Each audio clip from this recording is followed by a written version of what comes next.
apalah engkau ni berdoa, Tuhan tak ada, kata dia. Rupanya dalam hati paling kecil ada Tuhan di dalam. Manakala dia terjatuh, disitulah dia sedar bahwa ada dua tempat dia mengadu. Pertama Allah, yang kedua manusia. Maka kita mesti jalin hubungan baik ini, hablum minallah dan hablum minannas. Apa yang membuat kita cemas dalam hidup? Tak akan menyesal orang yang mahu meminta pendapat orang lain. Keilmuan itulah yang akan menerangi suatu jalan kita di hadapan Allah Subhanahu wa ta'ala. Ya Nabi salam alaika, ya Rasul salam alaika, ya Habib. Kalau saya bagi tazkirah di College Agama Islam biasa, bagi tazkirah di Fakulti Pengajian Islam biasa, bagi tazkirah di Sekolah Agama Islam biasa, tapi ada tazkirah di pesawat luar biasa. Banyak orang menganggap bila dah kerja tak ada hubung kait dengan agama, tazkirah di sebuah syarikat penerbangan, Masya Allah. Tapi sebenarnya kalau kita fikir-fikir, kita renung-renung, orang yang di dalam pesawat terbang itu pasti lebih takut pada Allah Subhanahu wa ta'ala kalau dia berfikir. Tapi kalau tidur tidak. Kalau berfikir, bayangkan besi sebesar ini yang beratnya ribuan ton kilo melayang di atas awan, tak ada tali yang menggantung ke atas, tak pula jejak ke tanah. Makanya ada orang yang tak percaya pada Tuhan, ateis. Kata dia Tuhan tu tak ada. Yang sebelah dia naik pesawat, Subhanalladzi sakhkhara lana hadza wa ma kunna lahu muqrinin wa inna ila rabbina lamunqalibun. Bismillahi majriha wa mursaha inna rabbil ghafurur rahim. Allahu akbar, Allahu. Kata dia gelak, apalah engkau ni berdoa, Tuhan tak ada, kata dia. Selepas orang yang berdoa ni dia lepaskan tawakal pada Allah, dia pun tertidur. Tiba-tiba pesawat mengalami satu goncangan di atas. Tiba-tiba saja 5, 10, 100 meter terhempas ke bawah. Yang dah berdoa tenang kerana dia dah serah pada Allah. Yang kata tak ada Tuhan tadi, dia terkejut. Apa kata dia? Oh my God! Rupanya dalam hati paling kecil ada Tuhan di dalam.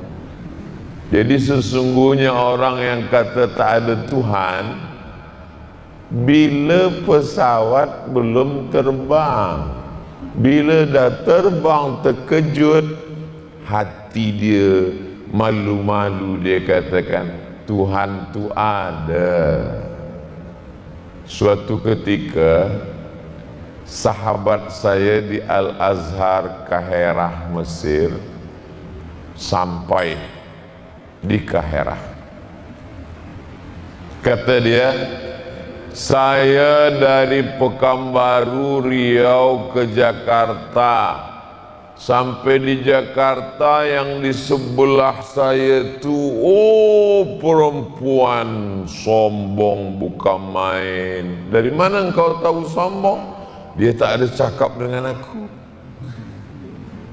Rambut dia merah, kuning, hijau, kelabu. Lalu kemudian dia pun macam-macam. Tiba pesawat itu, kata dia, di atas itu terhempas. Maaf cakap, dia peluk aku. Selepas dah pesawat tenang balik, dia pun balik lepas. Barulah dia tanya, awak nak ke mana? Jam nama siapa? Rupanya orang akan aku sombong, tak percaya Tuhan, tak hormatkan manusia, kerana dia merasa hidup boleh sendiri. Orang ini disebut dengan ana, saya, ananiyah, saya, aku. Tapi manakala dia terhempas, manakala dia terjatuh, disitulah dia sedar bahwa ada dua tempat dia mengadu. Pertama Allah, yang kedua manusia. Maka kita mesti jalin hubungan baik ini, hablum minallah dan hablum minannas. Hubungan sesama manusia mesti baik. Bila ada tazkirah datang, saya tak kuat nak datang dengan tazkirah Ustaz Somad. Datang, duduk, dengar, diam.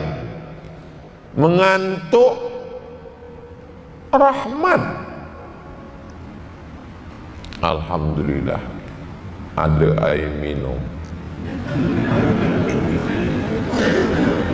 Ada air minum, tak ada air minum, tujuan kita adalah mendengar tazkirah.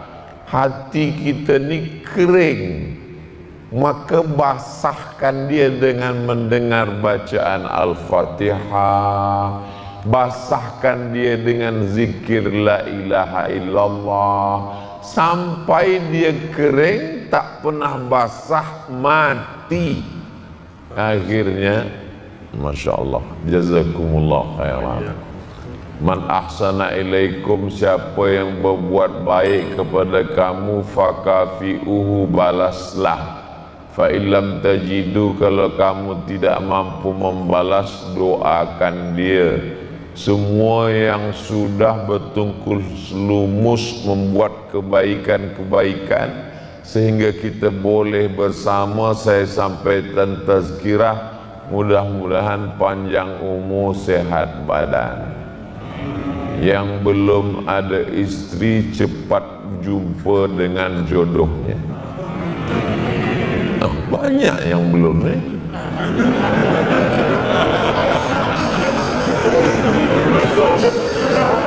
Apa yang membuat kita cemas dalam hidup?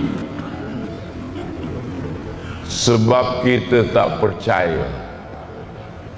Kenapa orang 200-300 orang duduk dalam pesawat, masuk ke pesawat terbang, dia duduk, dia pasang seat belt, lepas itu dengan tenangnya dia terbang. Padahal dia tak tahu siapa pilot, co-pilot yang ada di hadapan. Kenapa dia tenang? Kerana dia percaya. Saya alhamdulillah lama hidup banyak dirasa, jauh berjalan banyak ditengok. Kadang terbang sehari sampai 2-3 kali. Belum pernah lagi saya ketuk pintu pilot, saya nak tanya, boleh saya tengok lesen awak? Awak ke sedang sihat? Tak ada mengantuk? Kenapa saya tenang dalam pesawat? Kerana saya percaya. Kenapa orang gelisah saat hidup? Kerana dia tidak percaya. Percaya itu dalam Islam namanya iman. Jadi nampaknya manusia ini lebih banyak beriman kepada pilot daripada kepada Allah. Beriman kepada Allah Subhanahu wa ta'ala, itulah yang akan mendatangkan ketenangan batin. Tapi kadang hati kita ni berbolak balik, maka kita perlu istikharah. Kamu, saya nak menikah Ustaz Somad, dah istikharah? Alhamdulillah sudah. Berapa orang calon bakalnya? Ada 3 Ustaz. Cumana nampak dalam istikharah? 3 nampak. Belum lagi. Ma khaba man istakhara, tak akan sia-sia orang yang istikharah. Wa ma nadima man istasyara, tak akan menyesal orang yang mahu meminta pendapat orang lain. Dulu kita ni bila ada apa-apa bertanya ke ayah, bertanya ke ibu, bertanya ke abang, bertanya ke akak, bertanya ke adik, bertanya ke ulama. Sekarang dia tidak tanya pada siapapun. Dia tanya pada siapa? Tanya pada Google. Fas'alu ahla zikri. Kalau engkau tak tahu, tanyalah pada orang yang tahu. In kuntum la ta'lamun, kalau kamu tiada pengetahuan tentang agama Islam. Orang sekarang bila kereta dia rosak, dia bawa ke tempat betulkan kereta. Kalau handphone dia rosak, dia bawa tempat betulkan handphone. Tapi kalau agama dia rosak, dia tak faham, dia betulkan sendiri. Bila ditanya, kenapa engkau tak tanya pada ustaz? Kenapa engkau tak tanya pada ulama? Ustaz manusia, ulama manusia, aku pun manusia, maka kami sama. Sedangkan pengetahuan tentang dunia berbeza, apalagi tentang agama. Saya pun dalam masalah-masalah agama, saya bertanya kepada Habib, bertanya kepada ulama. Saya tak jawab sendiri walaupun saya tahu. Kenapa? Karena mungkin hati saya condong kepada sesuatu dan saya menjawab tidak objektif, tak sesuai dengan kaedah agama. Kita bertanya kepada orang lain, pisau tak dapat memotong kepala pisau. Pisau ada kepalanya.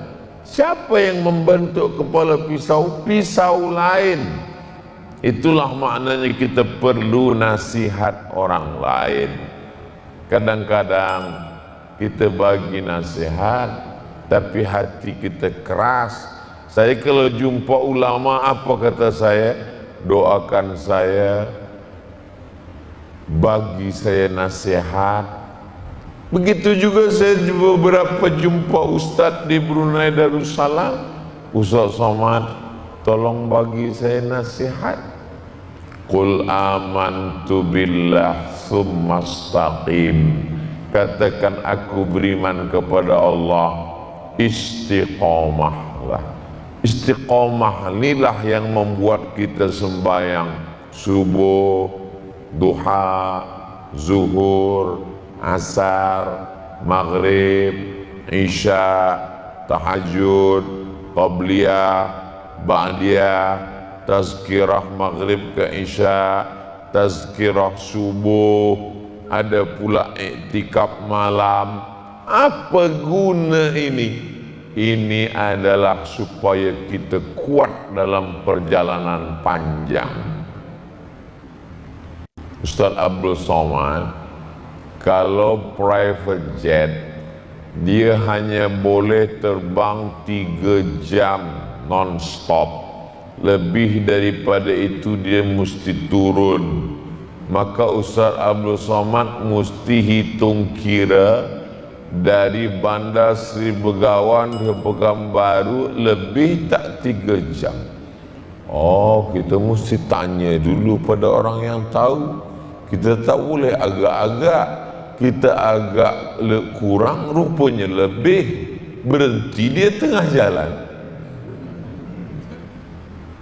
Apa maknanya? Bahawa ada pengetahuan tentang suatu ilmu bidang.